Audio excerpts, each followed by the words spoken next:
let me ask, what is happening in blankets in this time? In 2019. Yeah, because you were in there. Or were you there? Did we even talk about... No, bro, we are back at 2018. Okay, sorry, it is because I slid into touring. Okay, so coming out of 2018, okay. She, Transmusical, and then touring. So that's one thought. Now let us go back to 2018. Okay, so 2018, we really thought long and hard, and we were like, I don't know about these quarterly blankets. We don't know whether that's something that we really can do. Because we wanted to do Africa Nouveau. So we did the second edition of Africa Nouveau. Yo, this is not a tier 1 hit wonder. No, so we did the beta testing in 2015. And then it took us some time to like build up enough capital in the business to be able to take on a risk, because you have to have the money to invest in your new project. Yep. So we do the 2018 Africa Nouveau. Super dope. We work with Wanori to help us develop the concept, Afro Bubblegum, African art that is just for joy. Let me just say, Wanori also needs to be on the Playhouse. Yeah, Wanori. On that whole world of... Exactly, of film. Yeah. Yes. She needs her from flowers Kenya to as well. Hollywood. Yes. I feel like she's you exactly. in that other world. In that world, Yes. for sure. Yeah. So then we do Africa Nouveau at the beginning of 2018, and now at that one we do more things. We're able to bring so there's music. Then we're like, how do we deal with fashion? So we're going to have the fashion designers with the booths, but actually we're going to produce a fashion magazine. So the collaboration is going to be between set designers, photographers, stylists, and the fashion designers. And then we got the funding from the British Council.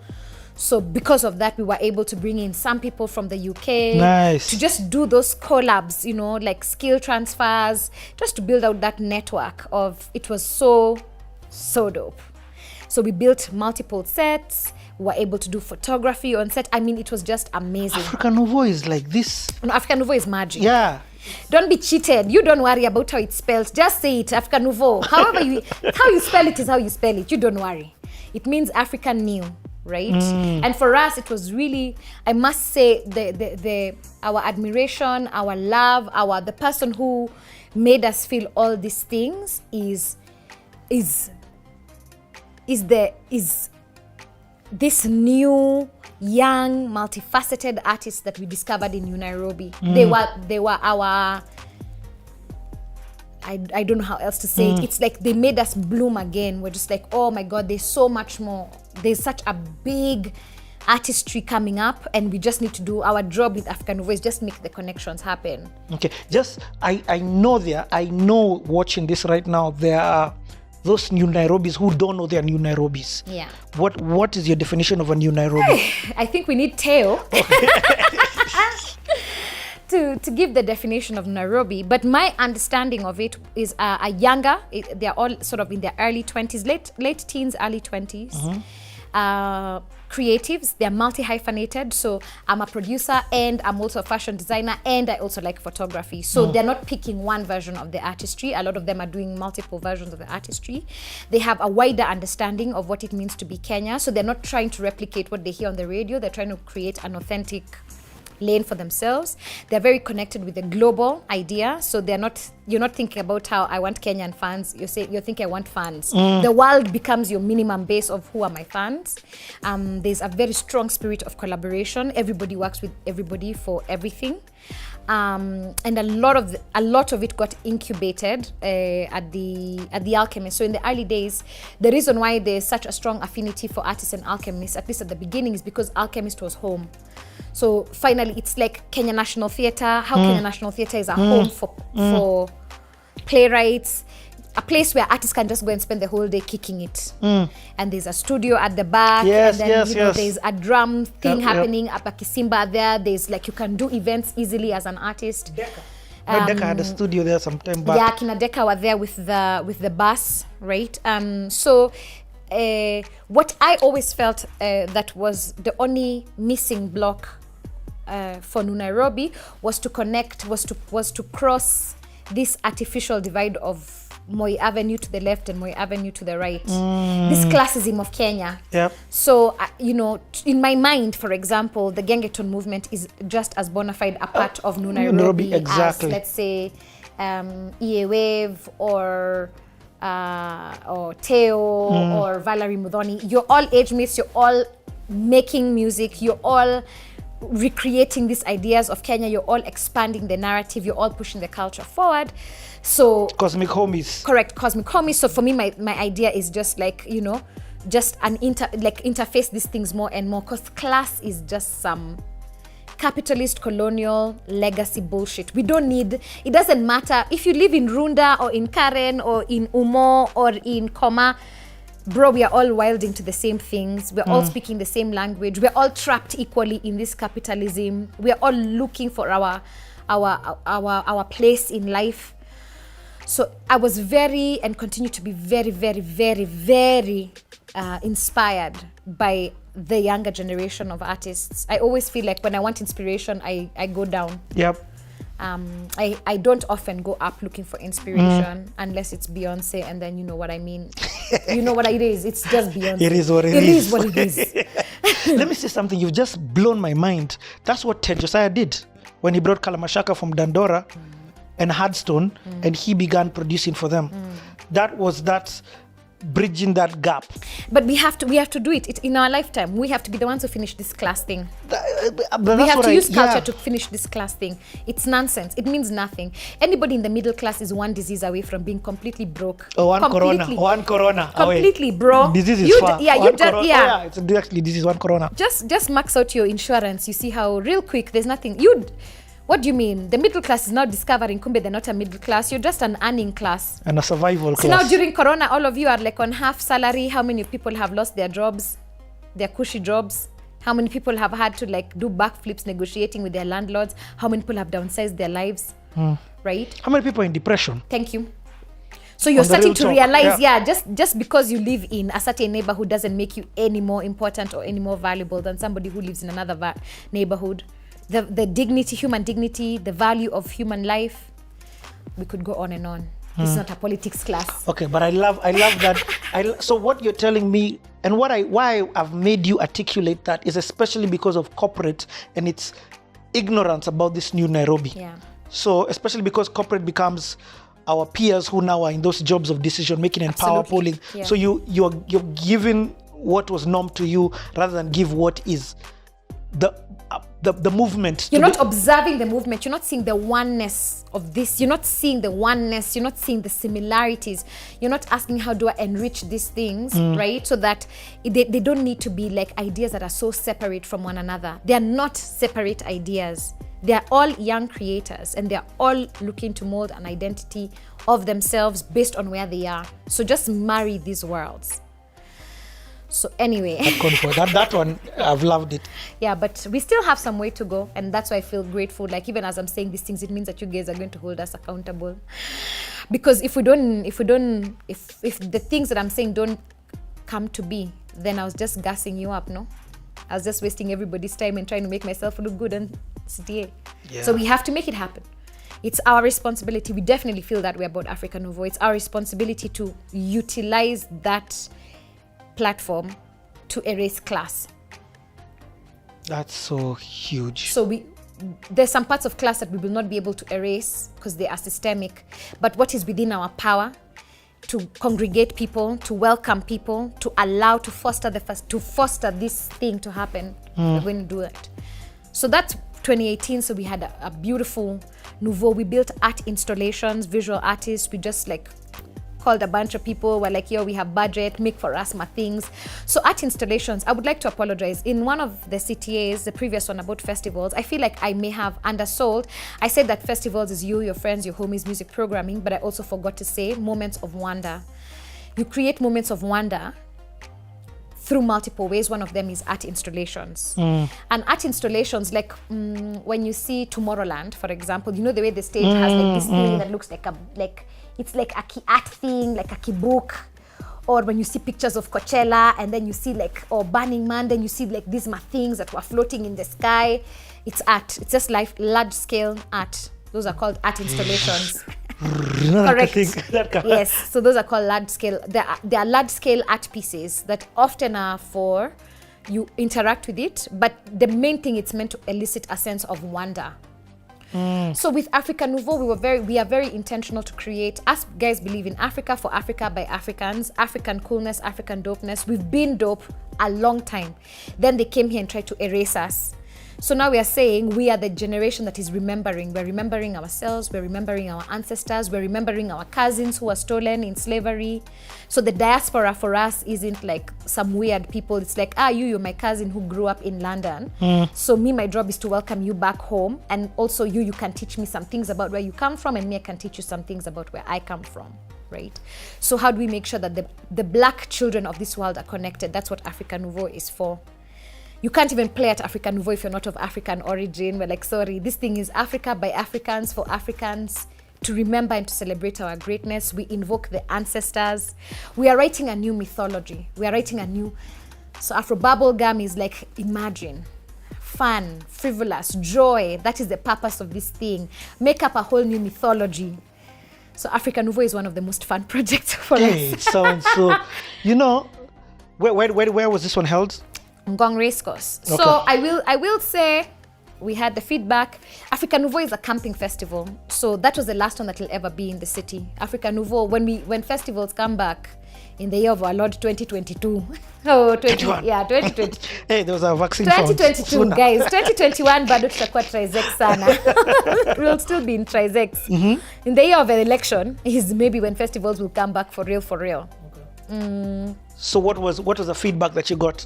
That it should be out of the city, which was my feeling. It should have been. It was like the way Athens tried to do a camping festival here. You can't do it in Nairobi. It doesn't have the same feeling. And also, if you want to do a multi-day festival that you want people to sleep, then you have to take their time. Yeah. So when we're in Ngong Racecourse, you can just I'll go home and come back. Yeah. If we are outside of Nairobi, when you come. You give us all your time. So that's a thing that we learned. It's something that I had said. I just didn't get the support that I needed internally in the business. So I took the wisdom of the collective. And that's also business. You don't always get your way. Okay, nice. But Africa Nouveau was beautiful. It was very visual. We built a maze. It was so amazing. When you hear there's a thing called Africa Nouveau, just don't argue. Don't even ask anyone who's coming. You just buy your ticket. Just know it's going to be the best time you've ever had. And Africans from places, I remember people came from Djibouti. We had people from Senegal, Ghana. So Africa Nouveau has been designed to import people. We want you to come home. Come home to us, home being Africa. Anyway. Africa Nouveau needs its own city. Africa Nouveau has its own city. No, but I'm very impressed by that. So Africa Nouveau is very amazing. It's very amazing. It's the most fun artistic project we've taken on as a business, because even us, we are forced to be artists. So if you're making the mythology, I'm with the writers who are developing the mythology. Because it's also African fantasy. We're like, Africa, it's like you're only allowed to talk about like blood diamonds, AIDS, Ebola, conflict. Please help us. Those are the stories of Africa. And maybe you can say very fashionable, and tribes. You can't say mythology. Like when you think about Star Wars or The Matrix, that's just that's a mythology. That's an idea. That's an idea. You've just invented idea about nothing. We're going to go to space. So exactly, Africans have a lot of imagination. So we should channel this imagination. There are a lot of African scholars, a lot of African mythology. When you start to remember yourself as an African, bro, when you remember that you are literally the salt of the earth, all life has come from Africa. Here in Kenya, in Turkana is where the earliest remains of early man are found. We literally invented humanity. It's very sacred. It's very spiritual. When you remember that you are the continuation of your lineage. Your ancestors have always been and will always be, and one day you will join them. So you can invoke them. Things that you were told to forget by missionaries. They told you that your God was not enough, that your names were not enough, that your rituals were not worthy enough. So now Africa Nouveau is like, yo, let's invent some new ones. I love it. So we did Africa Nouveau at the beginning of the year. When we set down the site, we were so depressed. We were depressed for like like a week clean. There's a thing called, like, there's a festival withdrawal. There's like a hangover that you get. You've met people from Tanzania, Rwanda, they came. Even them, they don't want to leave. So we were just there in the field, knowing we've done something so powerful. And then knowing what was ahead of me, I was just like, I don't know that we can do blankets many times in the year. And the team was like, yeah, even us, we don't know that we can do blankets like 4 times in the year. So somewhere in the middle of 2018, we get a call from Red Bull. So we go to meet the Red Bull team, and we're discussing, and they were having thoughts about this project that they'd like to do. So we get invited into meetings. When we walk into the meeting, we can either walk in as a producer. So they're on very, very select and rare occasions, you can hire us to produce an event for you. So when we walked into the Red Bull meeting, we didn't know, we were just open. We just wanted to hear what they wanted. Did they want to do something with us? Did they want us to do something for them? I really like Red Bull. I think their position working with artists, I really like them. Our team, we've had a good relationship. So the more we talked about music, the vision, we told them about, where are you guys, where are we? For us, it was going to be 10 years of blankets. In November, so we're telling them it's going to be 10 years. We're really thinking about how that can be a useful gig, a hallmark gig. We want to facilitate the artist to be able to say something about themselves. It was going to be 10 years of Sauti Sol. It was going to be 10 years of Blinky Bill. It was 10 years of Muthoni Drummer Queen. So there's a lot of artists who are tied in with this year of 10. So why don't we, that's ask us, I think, about how we can do 10. And they really loved the idea of artists who've been grinding for 10 years, a platform that has grown with these artists, Red Bull and music, the connection with artists. They have RBMA. So over the next few weeks, we came into a mutual understanding that they would partner with us to put on 10 years of blankets. Nice. So now my heart is just like, drink sorted, there we no are. more stress. We don't even need to talk to any other sponsor. We have our main one, and then we just... And that was a big year for you. 10 years is huge. Huge, bro. Yeah. It was huge, bigly. And then we just began, all the work of then, booking the artists. So Nyashinsky, Elani, Chrisadwar, Atemi. And then watching the artists, talking to them, the stage, the development of the stage. It was so dope. So 2018 now it's the year of touring. So the first, I'd say 2018 we did a lot more touring. The year of She. So I was ready. My show was ready. And now we can develop because it's a 10-year anniversary. And so now the committee in blankets is like every artist talk about what you want. How are you seeing the visuals? What do you need? So our job was to facilitate every artist to develop a showcase of their own. Me, I knew I was being very serious about it. I was like, okay. So I go to the committee which I'm involved in. To say, me personally, what I want is I want the screen to open. I want to have cubes. I want my dancers in cubes. I want to have like I want like a 3D stage. So I want the stage to be I want my screens to open. I want like using trussing to build boxes for dancers to be able to dance in. So they're like, cool. What? I was like, yes! So finding the right supplier, just blankets 10, and then we ran up. It was the best one. You can see even the words. It was so emotional. It was so emotional. I don't know that people have enjoyed themselves like that. And then because we weren't there for the whole year. Then it's the 10-year anniversary of Blankets and Wine, and they have listened to the lineup. It's a Kenya-only lineup, but it's like the best Kenyans ever. And everybody brought their A game. Blinky had just done Everyone Is Just Winging It and Other Fly Tales. So he gave us the album show. So his album show was at Blankets. Nice. So there was also something so special, about that, being able to have that album show for Blinky. For Blinky, I think to see the impact, because I think, he says, he knew that there'd be, of course, the Blinky fans who would pull up, but I don't think Blinky had understood how tumemtii, not just his fans, hata wale ambao sio fans, wanajua Blinky Bill ni nani. So that day he got it. He got the flowers from Nairobi. He got them, as in, it was so amazing. It was so amazing. Blankets 10 was How was it for you on stage? Amazing. Squad came through. It was amazing. I did Criminal with Fena co-wrote on a song on She called Criminal, which is the best song. Please just watch that video. Criminal is so amazing.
We wrote the story was the wife of remember those thugs were Rasta or Nouveau or Shosho, don't know, Kenya's Most Wanted.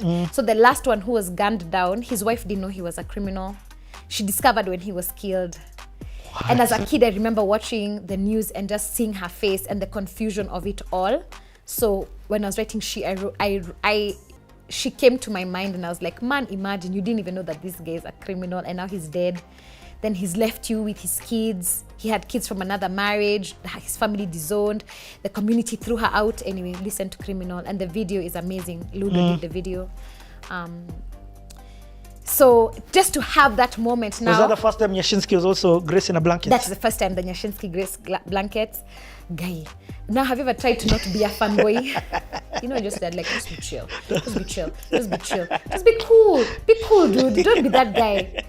And then you're just like, oh my God, I'm going to die. I'm going to die. I'm talking to Nyashinsky and he's like, wow, thank you so much for the opportunity. I'm like, I'm going to die. I'm actually going to die. What's going to happen? I can't die so early in the game. So and that was so beautiful then to watch him being an artist, how he conducted the band. It was very, very, very cool. Faki later came to tell me, I really love blankets. Like, you guys pay the artist the bill that the artist gives. And I guess because what happens is a lot of big artists end up doing a lot of corporate shows, and then now there's this entitlement from corporate Kenya, which is like, but we are the ones who are paying. Why are we even paying you that much? You want how many $1,000? Why you even worth that? Like, which even song do you have? So we don't have that. Us, we're just like, oh my God, an amazing artist. Hey, what is your billing? Each showcase has its budget, and then what is your billing? And so our job is to try and match your billing or come as close to your billing as possible. You know. So that was also really cool to hear from Faki, who was then the day-to-day manager for Nyash. Elani, to just watch their journey, for them to be just loved on by their fans. They had a new project, Colors of Love. So just to it was beautiful. It was so nice. And they've also grown on the platform. So with the exception of Nyashinsky, no one else played who hasn't grown with the platform. So that was, I don't know, we just had a moment. The audience, the artists, it was beautiful. Our lead producer did an amazing job. Hey, then she bombed me afterwards, just like, Apana, these tensions, you have to change your ways. Where that day I got a read from Justin. I was like, hey, after that I changed. I've really become a good person after that. We had that was really dope. Hello, Black and White!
my people, we never die. Say we live forever, and forever we multiply.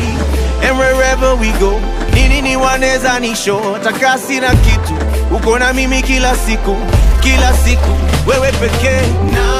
Ladies and gentlemen, boys and girls, and we just got off stage and it was so fun. Like you guys, when we got on stage, just as we were coming up, you guys, all of you stood, came to the front, you were high hands in the air, jumping up and down.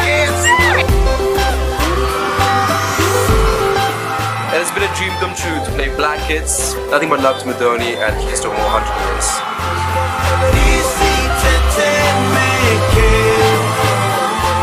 Blankets and Wine supporting Kenyan music for the past 10 years. Oh my God. Wow. Kenyan music is amazing. Amazing. We are at the same level as anyone else in the world.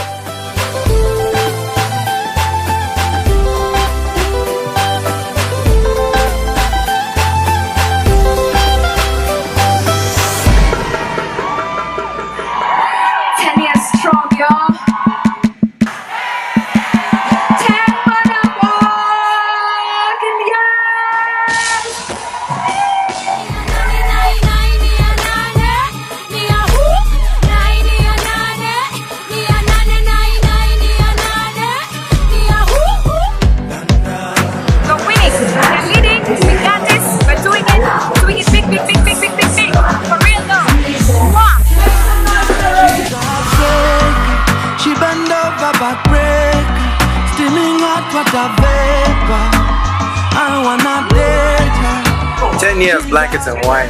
It's been an amazing experience. The show was fire. I just came off stage. I had a great time. The energy is crazy. There's so many people out there, man. I can't wait for the next one. This is Yashinsky. Peace.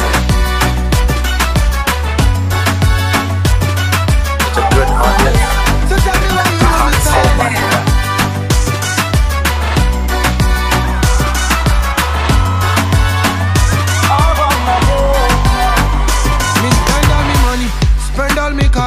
Call you me honey, but you threw me pon trash. And you think say me gon' leave you like that? No way. Why you do me like that, yeah? She bend over backbreak.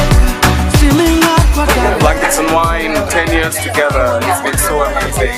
Tonight is just a testament of when you dream, it can happen. I wanna take you.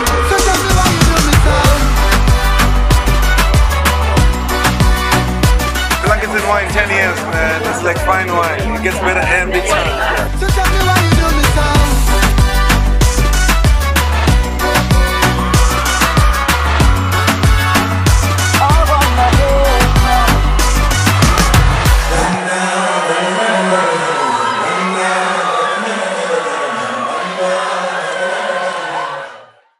So that's what happened. Kampala was still doing quite well. So 2018, I did some shows in Swizo, and then we did Blankets. In summer of 2018, I got an email from Ted. Hey, Muthoni. Before Ted, I know I keep doing this. We've not had a conversation about Blankets Rwanda. Oh, sorry, that was in 2016. We'll be back. So now, we'll be back. We'll be back. 2016 or 2017, I think, Kigali we did, yeah. So I get an email from Ted. Hey, Muthoni, I don't know who put them on to me, but they're like, we'd like to invite you to apply